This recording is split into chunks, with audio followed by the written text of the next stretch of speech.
Okay. So good po na makabalik po dito sa likod ng pulpito.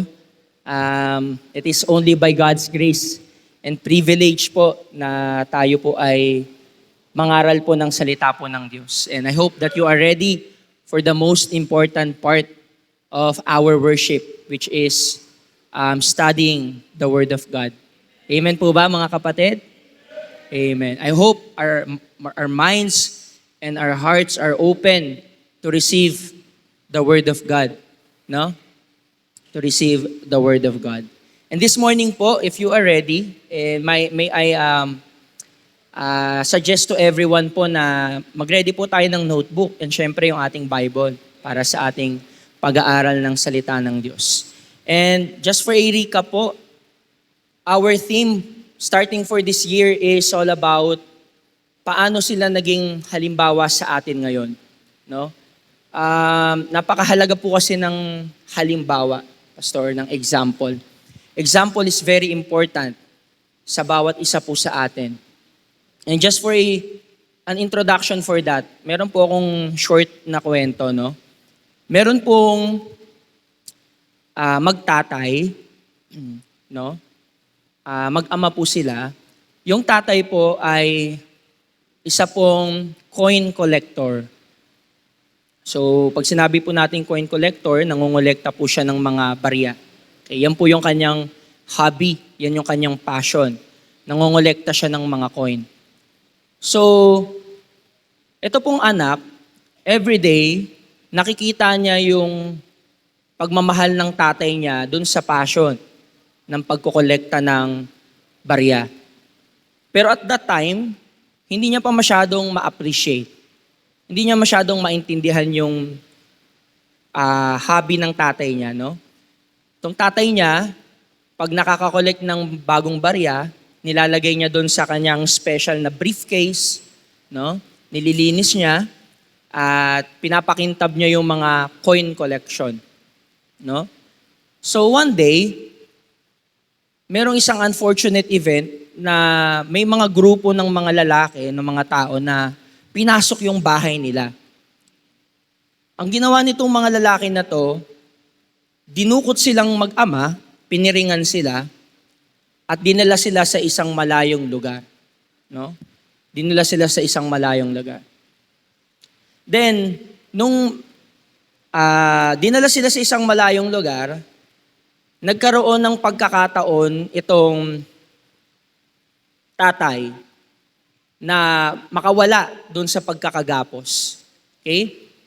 At nung nakawala siya, pinakawalan niya din yung anak niya. Pero palihim lang kasi hindi nila gustong mapansin ng mga dumukot sa kanila na nakawala na pala sila. And then, ayun, nung habang naglalakbay sila kasi dinukot nga po sila, sumigaw yung tatay na, "Anak, takbo!" Nung narinig nung mga dumukot sa kanila yon, syempre, inano sila ulit, no? Yes, gusto silang itali ulit. So, ang ginawa po, ang nangyari, yung tatay, nahulog siya doon sa may sasakyan at nahulog siya doon sa may parang bangin. Okay? Pero bago siya tuluyang mahulog sa bangin, ang nasabi niya, "Anak, sundan mo lang." Anak, sundan mo lang. Hindi niya natapos yung gusto niyang sabihin. Ang nasabi niya lang, "Anak, sundan mo lang." Ito pong anak, dahil sa pagsigaw ng tatay niya, nakatakas po siya. But the problem is hindi niya alam yung lugar. No, hindi siya familiar dun sa lugar. And then, habang naglalakad siya, sinusubukan niyang hanapin yung daan pa uwi, nakita niya yung isang coin. Na yung coin na yun familiar sa kanya, which is yung coin na kinokolekta ng tatay niya. Hanggang sa dinampot niya, naglakad siya ulit, nakita niya yung isang coin. Coin ng tatay ko to, dinampot niya. Lakad siya ulit, nakakita siya ng coin, dinampot niya. Dinampot niya hanggang sa kakasunod niya ng kakasunod dun sa mga coin na tuntun niya kung paano umuwi. Alam niyo po, minsan hindi natin namamalayan, hindi natin naiisip masyado, nabibigyan ng halaga yung kahalagahan ng mga bagay na iniiwan natin, ng mga aksyon, kung paano tayo nabuhay. Lalo bilang isang magulang, tinitingnan pala tayo ng ating mga anak. Di po ba? Yung akala natin na simpleng mga bagay, meron palang importansya. No? At gusto ko pong makita natin na kung meron man po tayong pinakamahalagang susundan, pinakamagandang example na susundan, sigurado po, wala nang iba kundi ang Panginoong Hesukristo. No? So our topic for today is entitled, To Be More Like Christ. No, to be more like Christ. This is an analysis of Christ's character. So, pwede niyo po ba akong samahan na tumayo para tayo ay magbuklat ng ating mga Biblia? Buksan po natin ang ating Bible sa Ephesians chapter 4, verse 13. Ephesians chapter 4, verse 13. Antayin ko po kayong mabuksan ng inyong mga Bible. Ephesians chapter 4, verse 13. Amen. Kung nandiyan na po kayo, please say amen po. Amen. Ang sabi po ng Bible, till we all come in the unity of the faith, bawat isa daw po sa atin ay makarating doon sa unity ng ating pananampalataya and of the knowledge of the Son of God. Ano po ang goal natin? Unto a perfect man, unto the measure of the stature of the fullness of Christ. We should always remember, church, our goal as a Christian is to be more like Christ. No? Ang goal natin is yung Christ-like character sa ating buhay. No? And minsan sabihin natin, paano ba sundan ng Panginoon, Brother Lester? Minsan napapaisip po ako, no? Tanong lang, minsan random question lang sa isip ko. Bakit kaya hindi dumating ang Panginoon sa lupa sa panahon natin? 'Di ba? Mas high-tech yung panahon natin mas digital age yung panahon natin, no? Siguro kung dumating ang Panginoon sa lupa ng panahon natin, na videohan siya o di kaya na picturean siya. Tama po ba? Pero bakit kaya dumating ang Panginoon sa panahon na hindi pa masyadong advance ang technology, wala pang camera? Nung panahon na yon talagang sulat-sulat lang talaga, no? Libro lang talaga yung means of communication or parang maikwento mo yung isang bagay or isang pangyayari. Napaisip ako, siguro kaya hinayaan ng Lord na makilala natin siya through a written word. Kasi gusto ng Lord na gamitin natin yung pananampalataya natin. Kasi tayo po, to see is to believe ang tao. Nature ng tao yan to see is to believe. Mas naniniwala tayo pag nakikita po natin. So, thank God for the written word of God kung paano niya pinakilala ang kanyang sarili. Before we take our seat po, tayo muna yung manalangin. Dakilang Ama, salamat Lord for this morning, for your words na amin pong pag-aaralan. Salamat po kung paano niyo po pinakilala ang inyong sarili from the time, Lord, na ikaw ay nagkatawang tao, bumaba sa lupa. You have shown us yung character na dapat meron po kami. And thank you, Lord, for leaving your example to us to follow the footsteps na iniwan nyo para sa amin. Hiling namin na sa paglipas po ng mga oras, Lord, ay magkaroon kami ng self-reflection kung paano ba namin pinapamuhay ang buhay namin na to. At kung paano po yung buhay na ito magkaroon ng tunay na meaning sa pamagitan ng pagsunod namin sa iyong mga iniwang example. Hiling namin, Lord, na itouch niyo po ang aming mga puso, ang aming mga isip. Kung meron man pong mga damo sa aming puso ngayon na humihigit sa inyong salita, inyo pong tagpasin ng mga damo sa aming puso upang hindi siya makapang-agaw sa nutrients na aming pong iti-take this morning. Also, Lord, please forgive us from all the sins that we have done against you. Patawad po sa mga pagkukulang, pagkakamali at pagkakasala. Alam niyo po ang aming puso, kami po ay nagkasala sa iyo. Nawa po ay linisin niyo po ang aming puso nang sa gayon ay malaya po na makadaloy ang inyong banal na salita sa aming mga isip at puso at mai-apply namin sa aming mga buhay. At gayon din po, kung meron man po ng mga bisita or merong mga tao pong hindi pa po tiyak ng tunay na kaligtasan, ay ipaunawa niyo po ang inyong kaligtasan sa kanila. Ito pong lahat ay dalangin po namin sa pangalan ng Panginoong Hesus. Amen. Salamat po. Please take your seat mga kapatid. Again, our topic is to be more like Christ. Nang higit po tayong maging katulad ni Kristo, no? Dahil sa mga iniwan po ng Panginoon na mga halimbawa, dito po yung pinakamagandang example. Okay? So, just an overview po, yung ating pong pag-aaral ngayon is an analysis of Christ's character. Kumbaga, kung nabasa mo na po ng buo ang Matthew, Mark, Luke at John, makikita mo po kung paano ba nag-iisip ang Panginoon, paano ba siya nagsasalita, paano ba siya nag-act. Tama po ba? Tama po. So, that's how we will discuss ito pong ating topic for today. At nawa po, as we progress sa ating pong pag-aaralan, ma-appreciate natin yung mga character ng Panginoong Hesukristo. Amen po ba? Amen. Handa na po ba tayo? Amen. Di ko na po papatagalin. Number 1 point po tayo.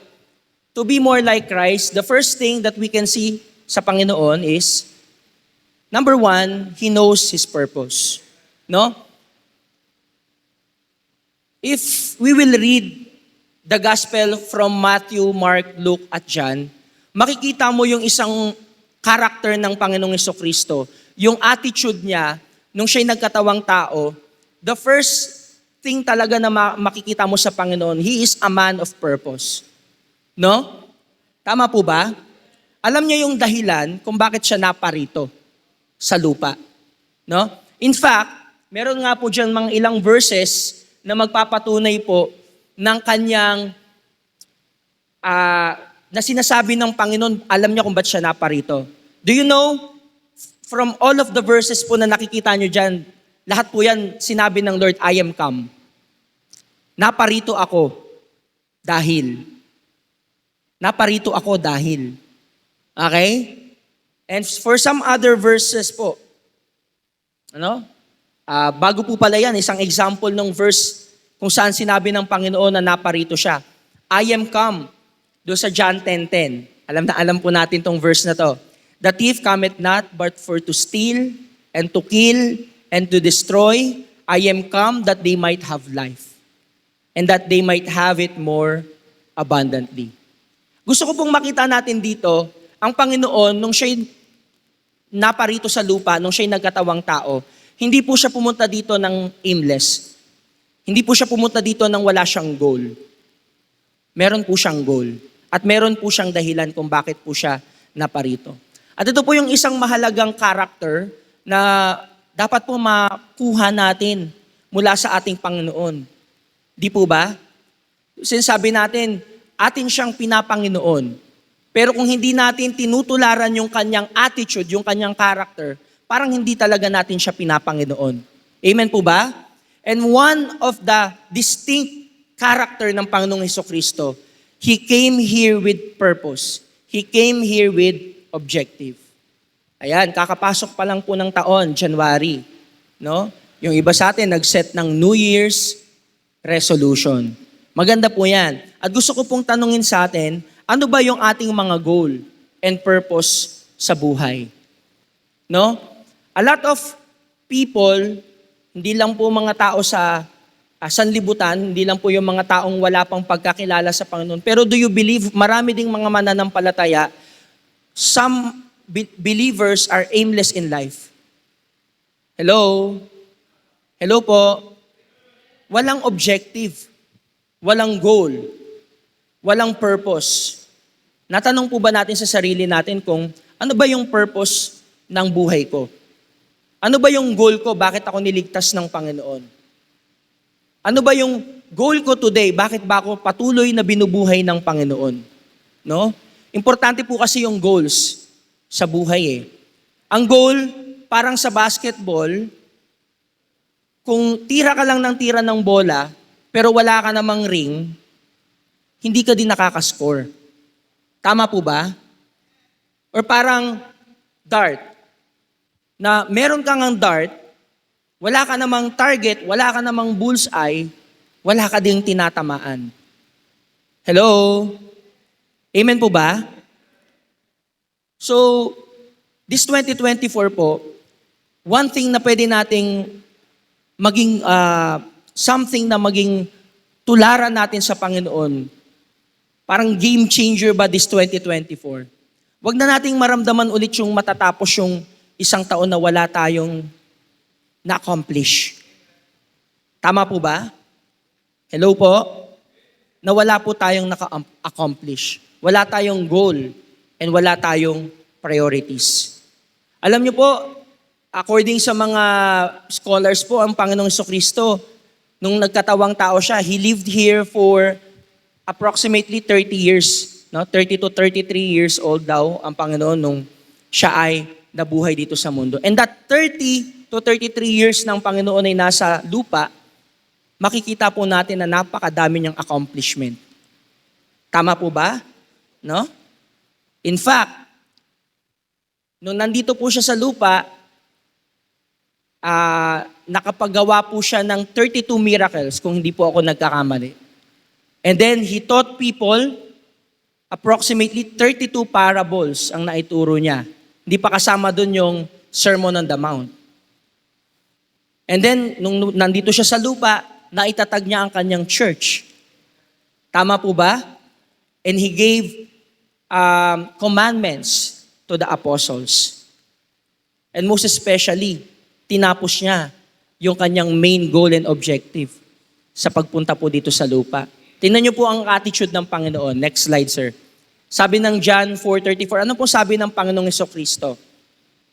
Jesus said unto them, my meat is to do the will of Him that sent me.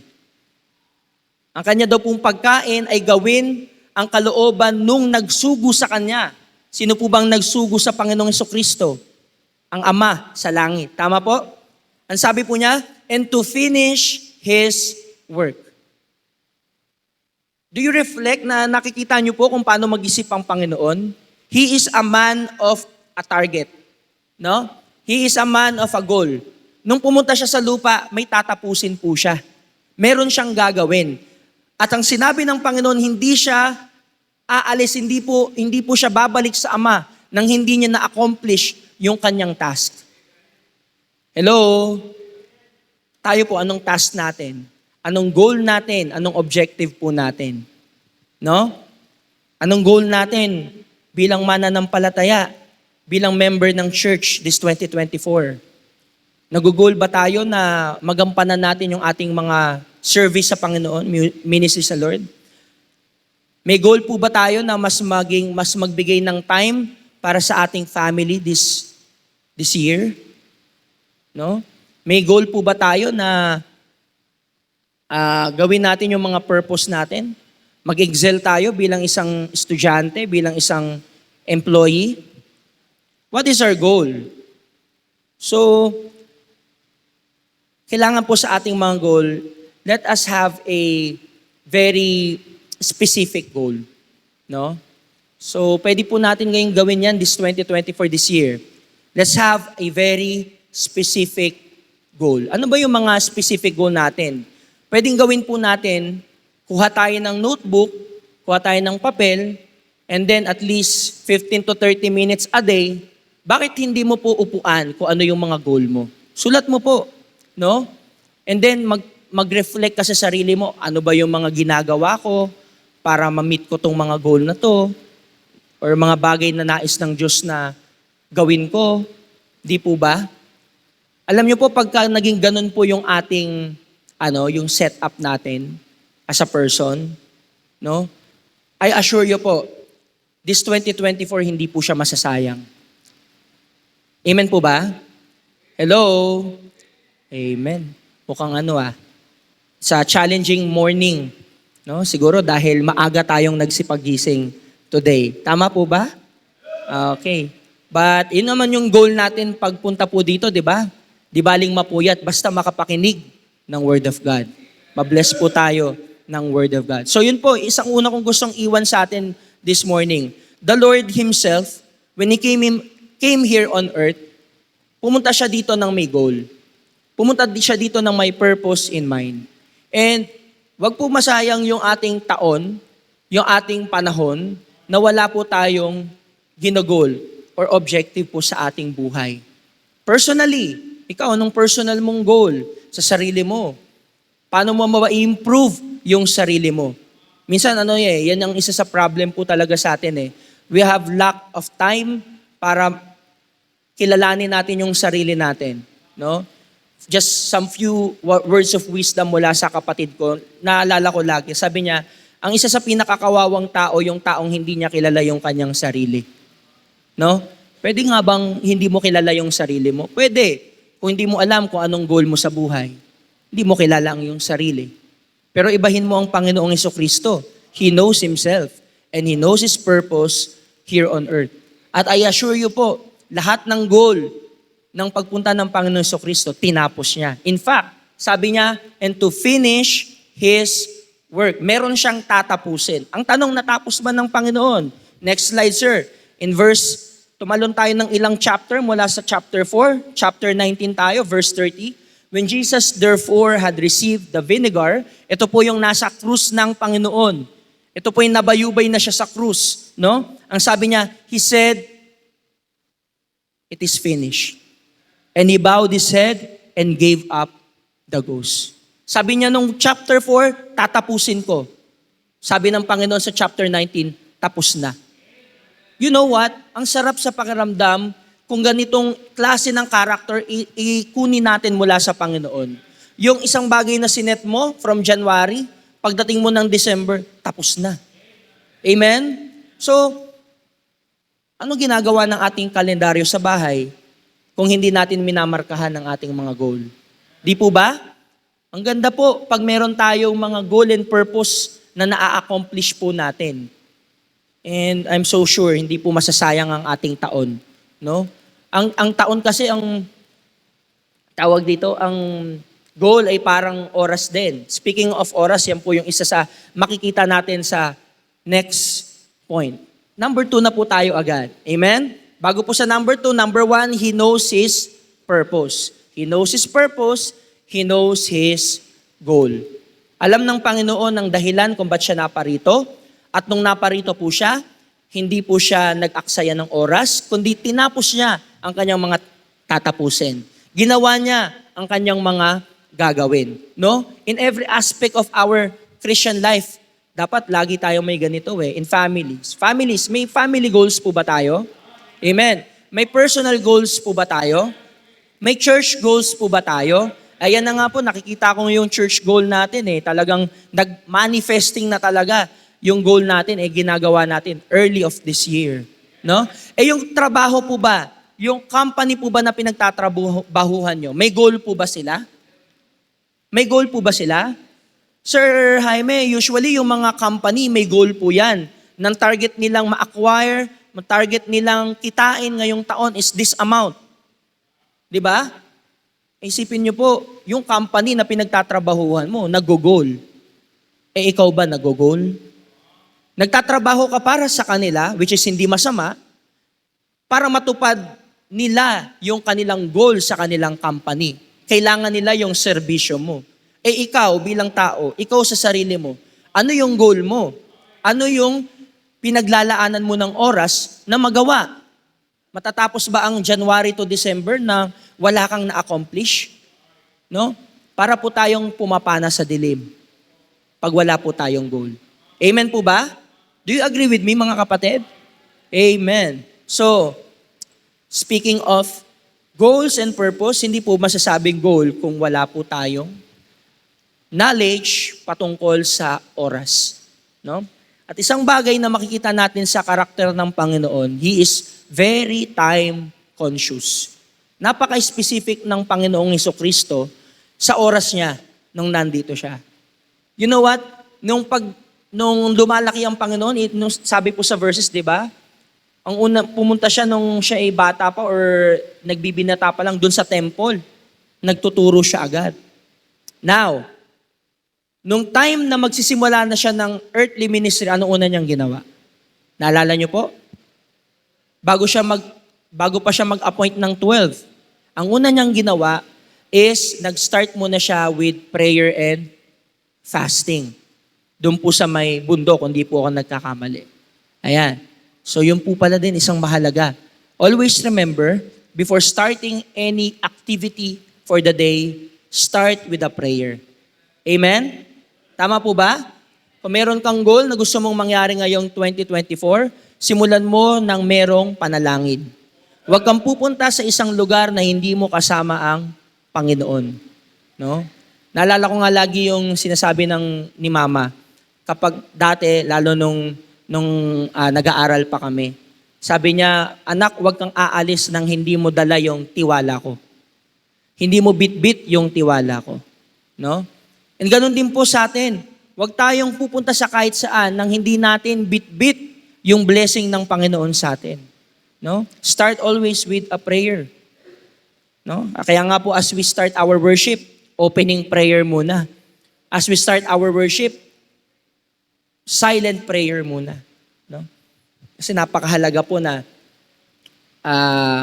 lagi po natin kasama ang Lord in everything. Next one is being time conscious. No? The Lord Jesus Christ is very time conscious. As an evidence for that, tingnan niyo po tong verse na to. Sabi niya po sa John 7, verse 6, Then Jesus said unto them, My time is not yet come, but your time is always ready. No? Okay, bigay natin to sa Lord kasi ang Panginoon, alam natin, all-knowing siya. Tama? He knows the timeline. Alam ng Panginoong Jesucristo yung timeline niya. But tayo, hindi man natin alam yung timeline ng buhay natin. Kailan ba yung time kung kailan tayo uuwi sa Lord? Kailan ba yung time na dadatnan tayo ng Panginoon sa rapture? Pero at least ang mahalaga, kunin natin yung character ng Panginoon that He is time conscious. Pag sinabi po nating time conscious, very efficient sa pag-manage ng oras. Amen po ba? Hello? Andiyan pa po kayo? You know what? Isa po sa napakahalagang bagay patungkol po sa oras na alam natin, ang oras ay isang asset. Isang asset na hindi mo na kayang ibalik. Tama po? Ang pera, pwede mong kitain ulit. Tama? Ang pera, pwede mong ipunin. Ang pera, pwedeng nakawin. Ang pera, pwedeng ipamana. No? Ang pera, pwedeng i-donate. Pero ang oras, hindi. So time is definite. Ang time ay hindi maghihintay para sa atin.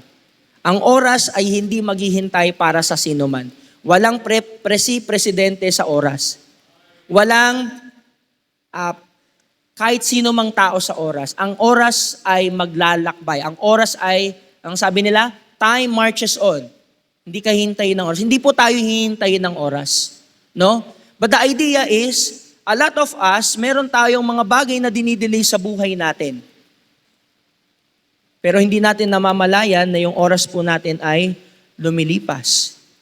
Kagaya na lang po ng anong mga bagay ang nasasayang sa paglipas ng panahon na hindi po natin nagagawa. Una na po ay ang paglilingkod sa Panginoon.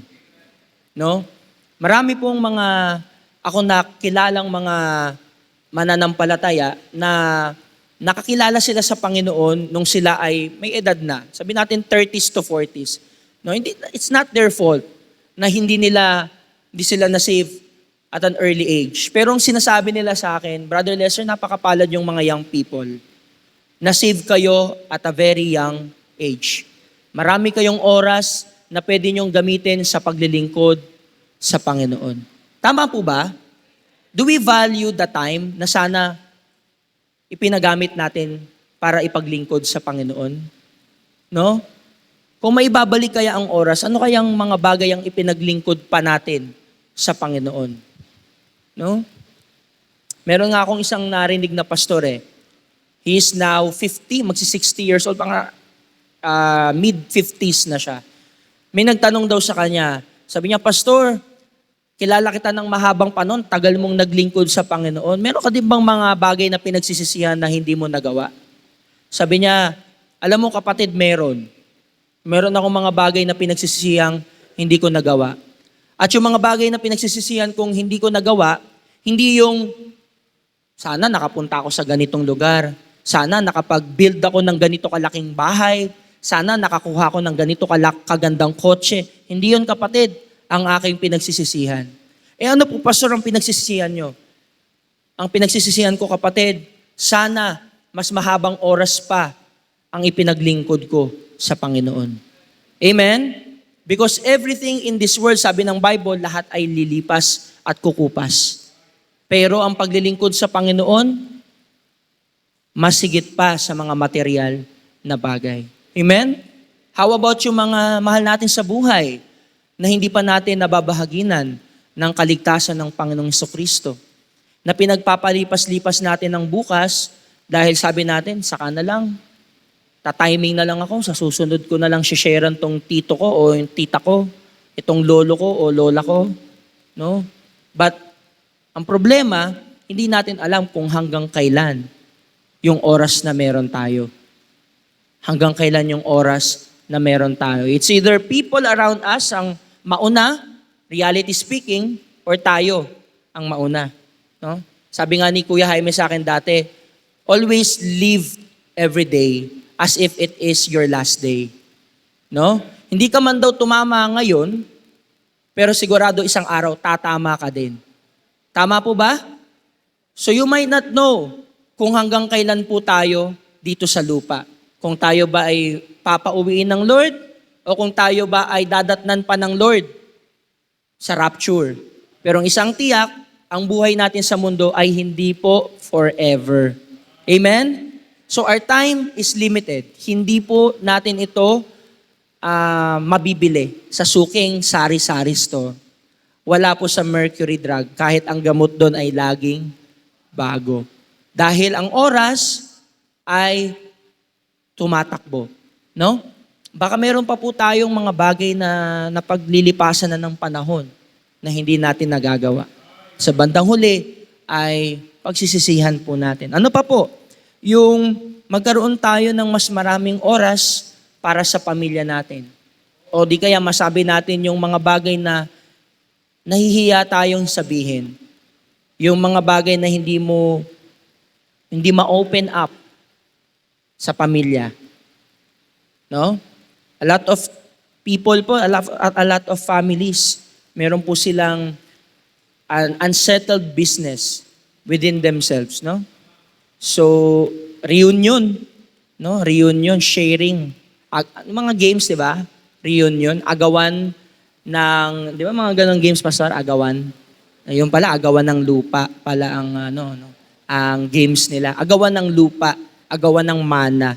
So, lumilipas ang panahon, nasasayang, na sana na-enjoy natin yung bond with each other. No? How about, sana sa paglipas ng panahon, nasettle ko yung mga bagay na hindi ko nakasundo o yung mga tao na hindi ko napatawad. No? Bakit aantayin pa natin yung mahina na tayo? Nasa higaan na tayo, tsaka tayo maghahanap ng mga taong kailangan nating kausapin. Di po ba? So, syempre, sigurado ako may nakaharang dyan eh. And one of that is pride. Tama po ba? Yan ang isang bagay na mahirap kalabanin. Yung sarili. Yung pride. Mahirap ilabas yung pride. Paano ko ba gagawin? Paano ko bang tatapakan yung pride ko? Paano ba ako magpapakumbaba para maayos ang lahat? No? Ano pa po? Sana naging ready ako sa mga bagyo ng buhay sa hinaharap. Or maraming mga tao, people regretted the time that has passed dahil hindi sila nakapaghanda sa mga bagay na tunay palang mahalaga sa hinaharap. Kagaya ng mga desisyon po natin na hindi natin ginawa maaga pa lang at pinili natin muna na mag-banjing-banjing muna. No? Kagaya ng maraming mga kabataan po na ganun. No? Instead po na sila ay mag-aral, mag-stay in school, no? Mas pinili nila na magbarkada muna o mas pinili nila na unahin muna yung laro o yung mga bisyo. No? Pero ang malungkot po, walang bagay na libre po sa mundo. lahat po ay may kabayaran at lahat po ay maniningil. Lalo na po yung mga bagay na yun, no? And in the future, sana pala ito yung inuna ko sa buhay ko. Sana hindi ko sinayang yung oras. Ano pa po? Sana nagplano ako sa buhay. O sana pinlano. Parang bumabalik tayo sa point number 1. Sana pala nagplano ako eh. Sana pala may mga inaccomplish ako sa buhay ko. No? Sana pala habang maaga pa lang, kumuha na ako ng planner at nagsulat na ako. Sana pala gumamit ako ng kalendaryo. Sana pala maaga akong nagigising. No? Sana pala di ako nalilate sa trabaho. Isa yan sa mga failure ko sa buhay. Dati nung estudyante po ako, lagi akong nalilate. Yun, nalilate ako kaya nangyari, ilang mga subject yung naiwan. Siyempre, pag naiwan, babalikan mo yan. Hindi ka na makakatapos ng hindi mo babalikan eh. So, kawawa yung nanay at yung mga magulang ko kasi nagpapaaral pa sila ng summer classes. No? Sana pala, naaga na akong nagising noon. Pero ngayon, bumabawi naman po tayo sa eskwelahan, di ba? Okay. So, ano pa po? Sana pala nakinig ako sa salita ng Diyos. Sana pala yung mga tinuturo nun sa preaching, hindi ko pala binaliwala. Sana pala instead na nakaupo ako, oo, present ako, pero hindi lang ako present physical, present din yung isip at yung puso ko. No? Kasi pwedeng nandyan tayo, nakaupo ka dyan, you are present, but your heart is away from God. Tama po ba? Pero yung puso mo, malayo na sa Panginoon. Yung puso mo ay nasa sanlibutan na. Yung puso mo ay kung ano yung sinasabi ng sanlibutan na mahalaga. Na at the end of the day, at the end of the time, sasabihin ng Lord sa'yo, anak, hindi yan ang mahalaga sa akin. Ekis yan. Tanggal yan.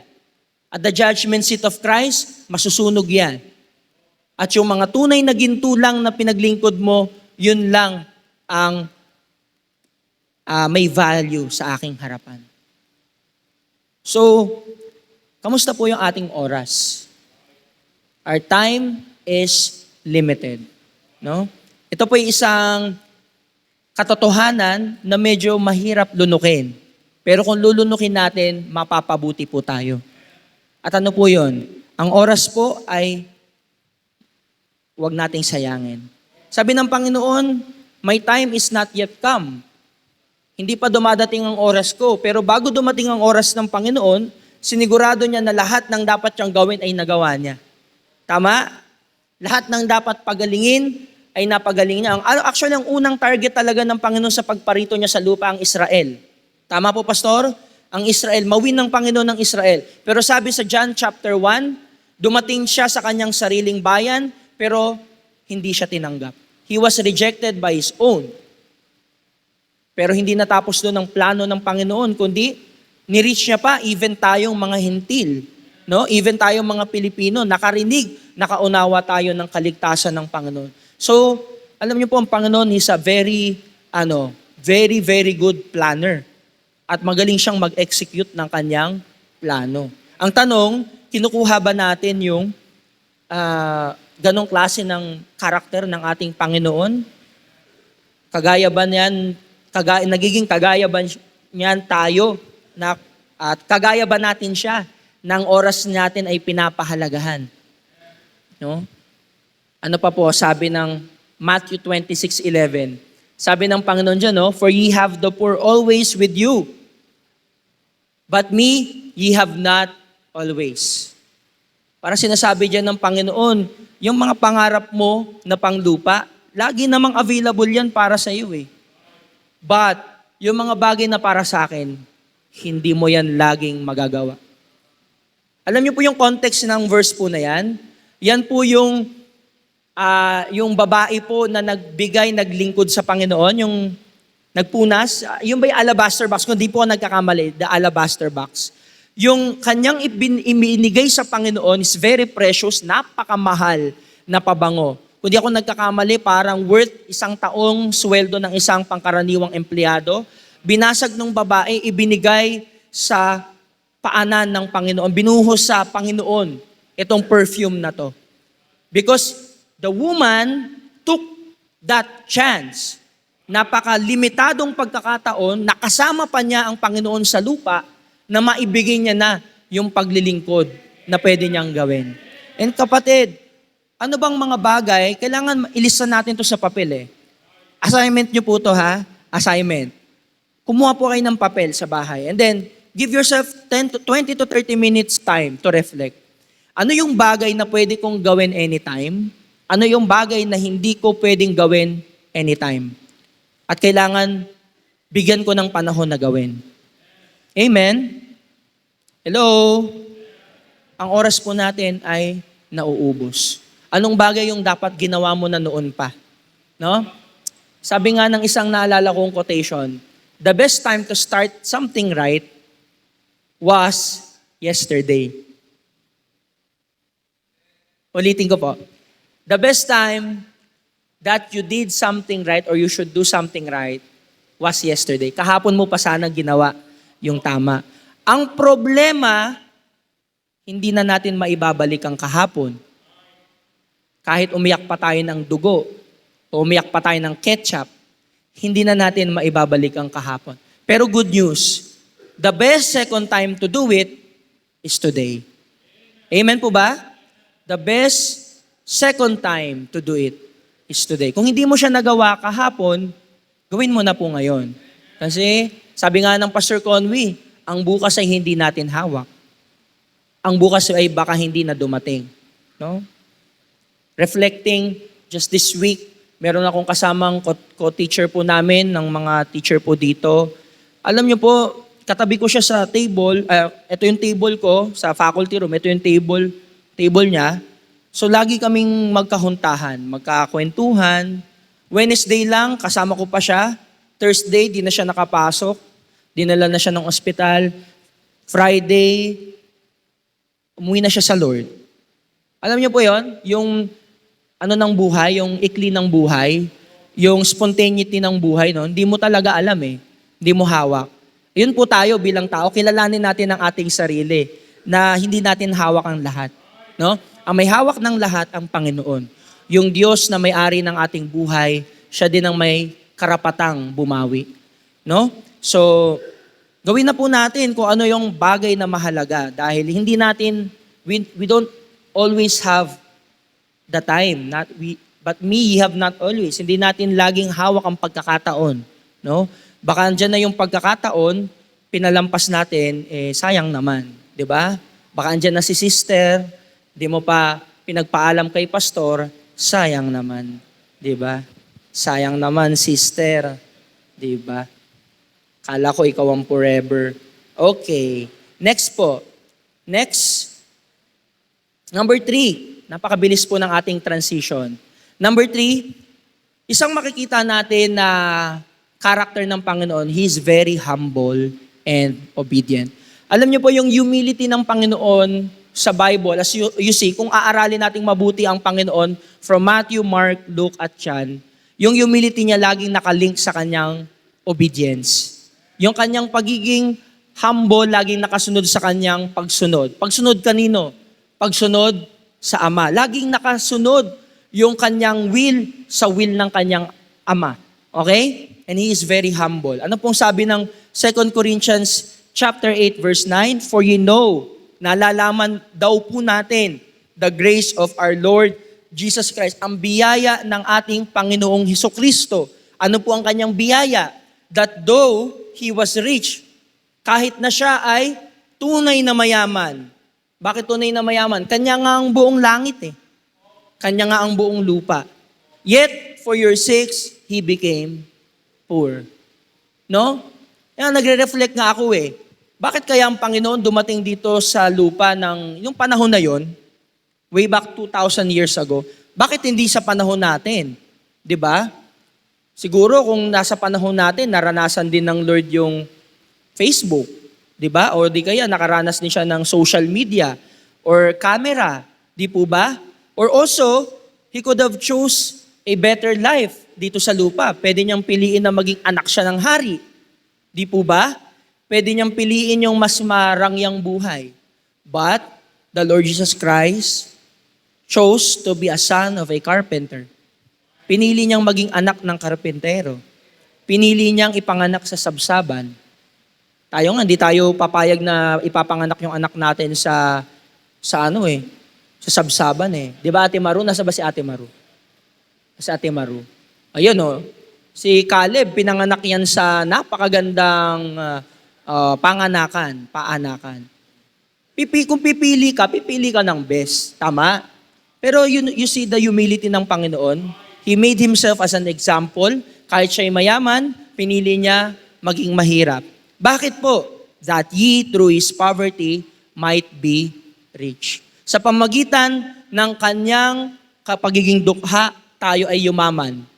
Bakit yumaman tayo? Dahil sa kanyang pagbayad ng ating kasalanan, naging tagapagmana ka na ng langit. Hindi ba mayaman ang tawag doon? Because of what He did on the cross of Calvary for you and for me, now you are an heir of heaven. Makakapiling at makakasama mo siya. That's how humble the Lord is. No? Kaya kailangan, as a believer, as a Christian, is ganun din po yung ating attitude as character. Dapat always humble po tayo.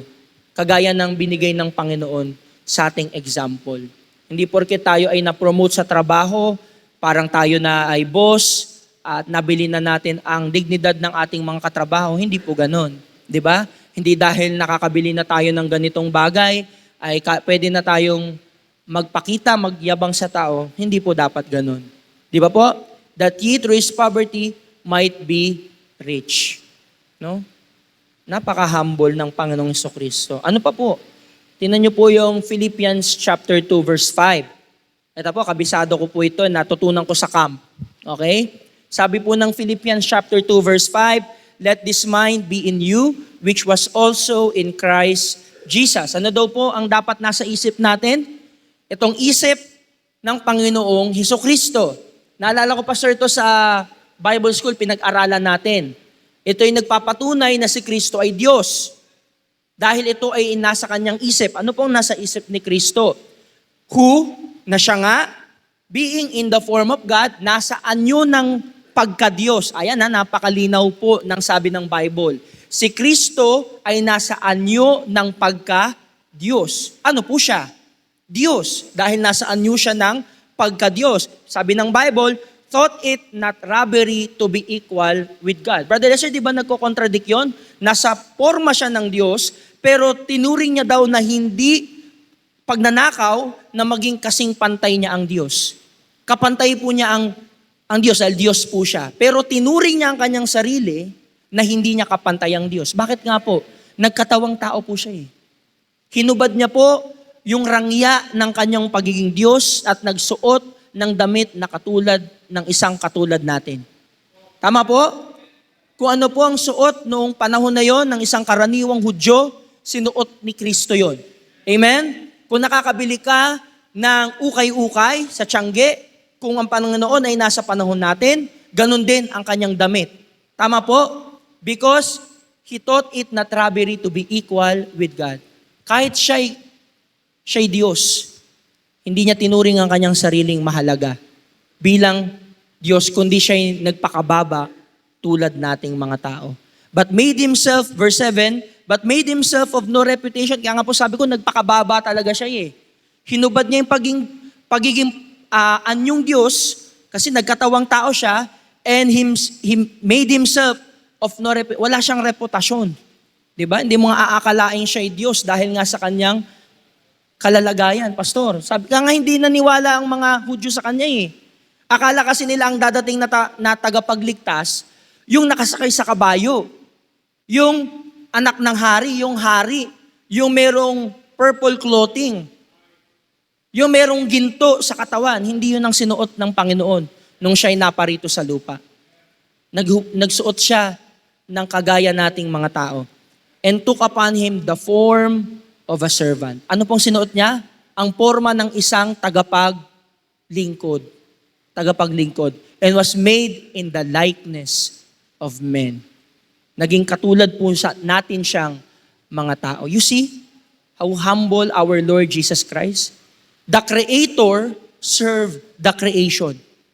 Yung naglikha, pinaglingkuran niya yung nilikha. You see? Kung gaano katindi yung inabot ng Panginoon, ng Diyos para sa ating mga tao. Para kanino? Para sa ating mga makasalanan. Ano bang i-offer natin sa Panginoon? Wala. Wala po, Pastor. Wala tayong value on our own para tayo ay ibigin ng Panginoon. Hindi ka ibigin ng Panginoon kasi maganda ka, dahil gwapo ka, dahil ang bait-bait mo. In fact, sabi ng Panginoon, walang matuwid. Wala. Wala kahit isa. No? But Christ, on His humility, kinuha niya yung pakong para sa iyo at para sa akin.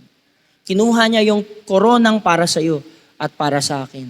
At doon sa krus ng Kalbaryo, ibinigay ng Panginoon ng lahat. Wala siyang itinira. Ibinigay niya ang lahat para sa iyo at para sa akin. Kaya nga nasabi niya, tapos na. Nung sinabi niyang tapos na, ilang percent kaya ang binigay ng Panginoon dun? 90% kaya? When He said, it is finished, He gave His 100% to redeem you and me. Para magkaroon ka ng kabayaran. Para magkaroon ka ng kaligtasan. Para magkaroon ka ng kapatawaran. Dahil wala kang makukuhang kapatawaran kung titingnan ng Diyos ang iyong puso. Amen? Kung titingnan ng isang banal na Diyos ang puso ng taong makasalanan, wala siyang makikitang bagay na para tanggapin niya. Pero salamat sa Panginoong Jesucristo, binigay niya ang kanyang lahat para ikaw ay magkaroon. Wala nga tayo binigay lang ng Panginoon ng kanyang sarili para magkaroon ka. Salamat sa Panginoon. Sabi ng verse 8, and being found in fashion as a man, He humbled Himself and became obedient unto death, even the death of the cross. You see, kaya nga po sabi ko kanina, bakit laging link ang humility ng Panginoon? Sabi ng Bible, He humbled Himself and became obedient unto death. Kailangan po kasi ng humility para sumunod Tama po? Minsan, ito, example lang po. Mahirap sumunod kapag meron kang titulo. Tama? Tama po ba? Mahirap sumunod pag meron kang posisyon. Lalo na pag ang mag-uutos sa'yo ay yung mas nakakababa sa'yo. Mahirap sumunod kapag uutusan ka ng mas nakababata sa'yo. Lalo mas matanda ka. Mahirap pong sumunod.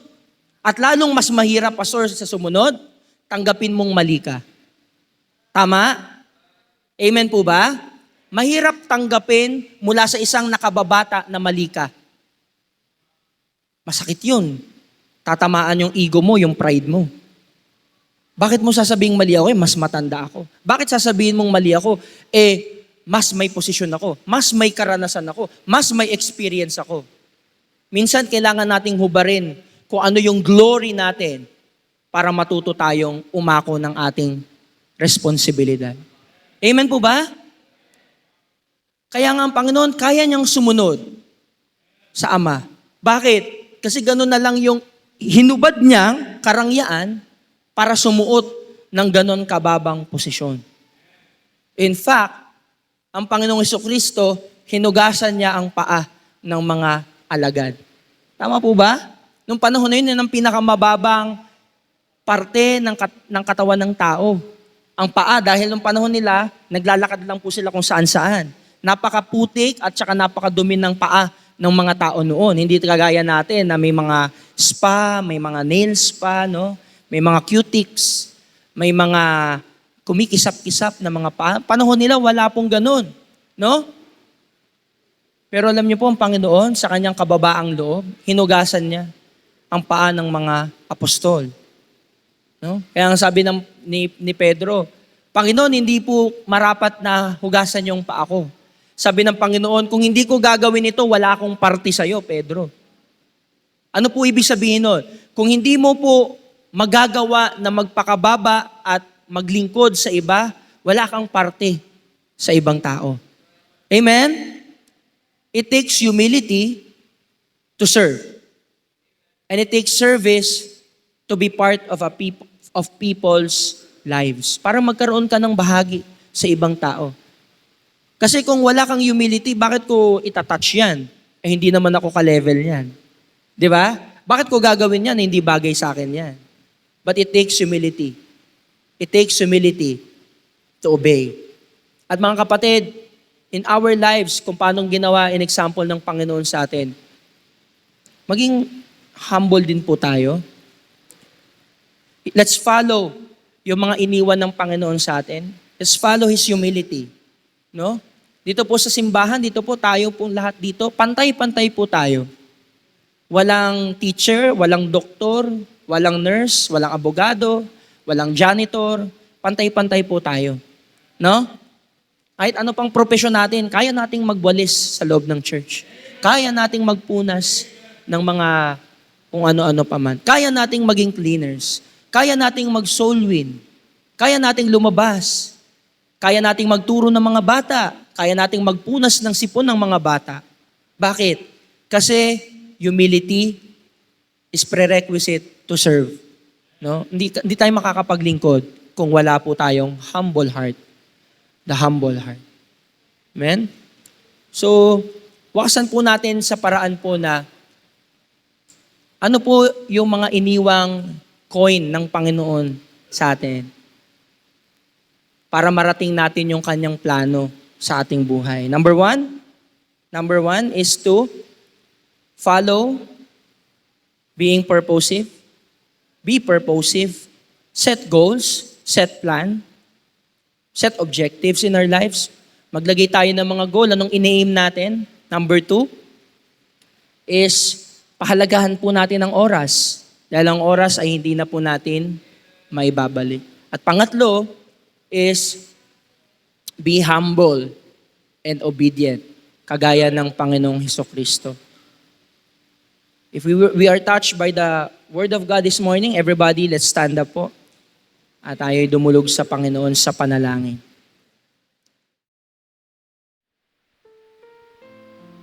Shall we pray, everyone? Tayo po'y manalangin. Salamat, Panginoong Diyos, sa araw na to, sa oras po na ito, for setting an example for each and every one of us. Salamat, Panginoon, sa kabila ng Ikaw ay Diyos, pinili mong abutin ang mababang tulad namin na mga tao.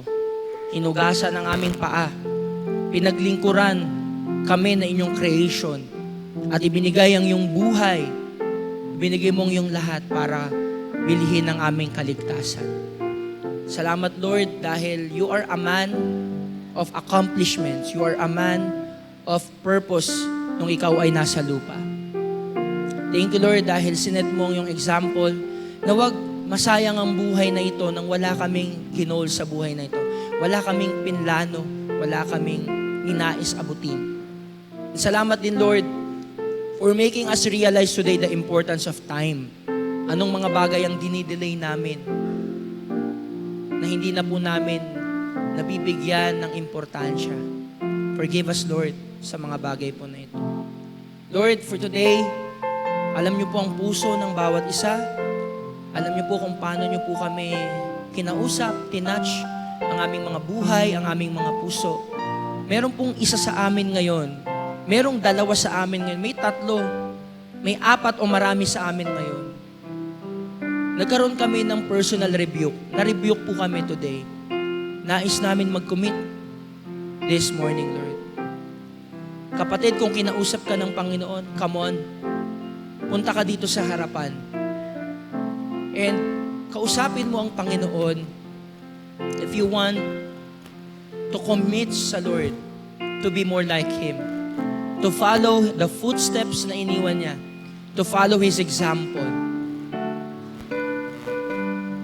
to follow the coins hanggang makarating tayo sa plano niya. Come on, mga kapatid. Pwede nating ilabas o pwede nating ibigay ang ating puso sa Lord this morning. Kausapin natin siya at mag-commit tayo sa Lord.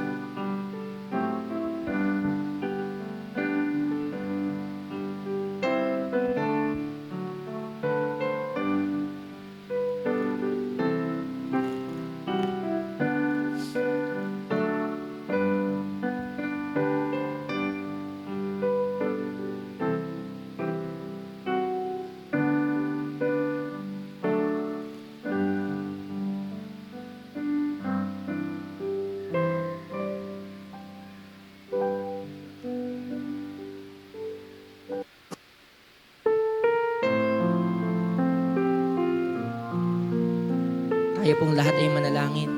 Panginoon, muli po, salamat for this day, for reminding us that our goal as a Christian is to be more like you until we reach the fullness of the stature of Christ.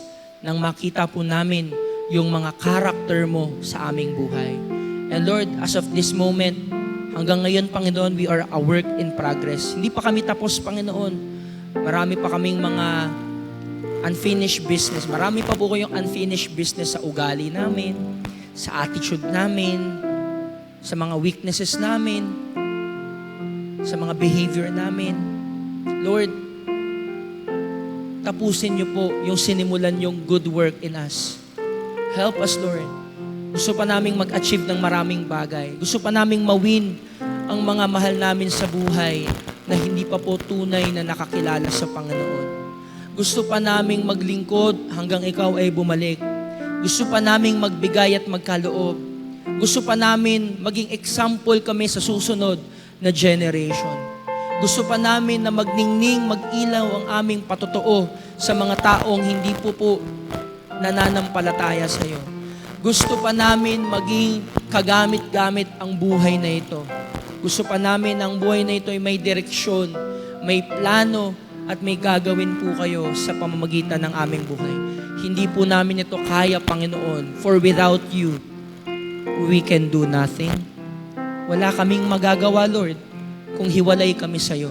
Wala po kaming maipagmamalaki, maipagmamayabang kung hiwalay po kami sa iyo. We need you, Lord. We need you. Ano pa man ang naabot namin, we need you, Lord. Ano pa man po ang alam namin, we need you, Lord. Ano pa man po ang nabibuild namin, we need you, Lord. Habang kami ay nabubuhay, magpapatuloy po kaming nakaluhod sa inyong harapan. Salamat po. Ito po ay aming dalangin. Sa iyo pong papuri, sa pangalan ng Panginoong Jesus. Amen.